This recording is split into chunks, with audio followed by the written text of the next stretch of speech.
At just 16 years old, Nabi Awada began one of the toughest ordeals of his life, surviving a 15-year prison sentence in Israel. At the time, he was Israel's youngest Lebanese prisoner. He was eventually released after an exchange deal, and 30 years later spends much of his time advocating for those still held. Back then, there was a lot more attention at official and media levels in Lebanon regarding the issue of prisoners. Activities and campaigns were organized. Although this did not eliminate the suffering, it helped ease the anguish of their families to some extent. Today, however, Lebanese prisoners and their families are enduring extremely harsh conditions like those faced by Palestinians in Israeli prisons. But it's not just the lack of attention that's problematic, it's also the lack of information. The Lebanese Association for Prisoners and Detainees estimates 34 Lebanese are being held in Israeli prisons, but it's not a confirmed figure. Most were arrested after the start of the 2023 war.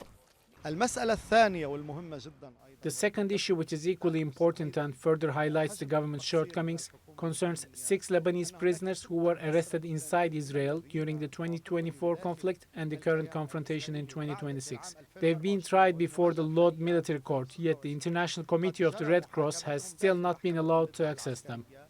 Israel is officially an enemy to Lebanon, and the two countries have no relations. But this year, unprecedented direct talks mediated by the U.S. have brought the sides together to ultimately end years of fighting and resolve other outstanding issues. But the prisoner file has not been taken seriously by Israel, according to analysts.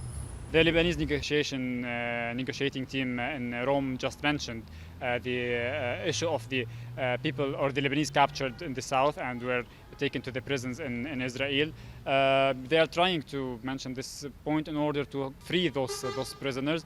But until now, the Israelis did not show any positivity regarding this point. Another round of talks will reportedly take place in September, but hope is running low. Many in Lebanon are living with bated breath. Some are waiting to return to the villages that are still occupied. Others live in fear that full-blown war could return at any time. Many say, though, that they are used to this unknown. But for the parents, wives, and children of those held in Israeli prisons, they say this is a feeling they can never get used to.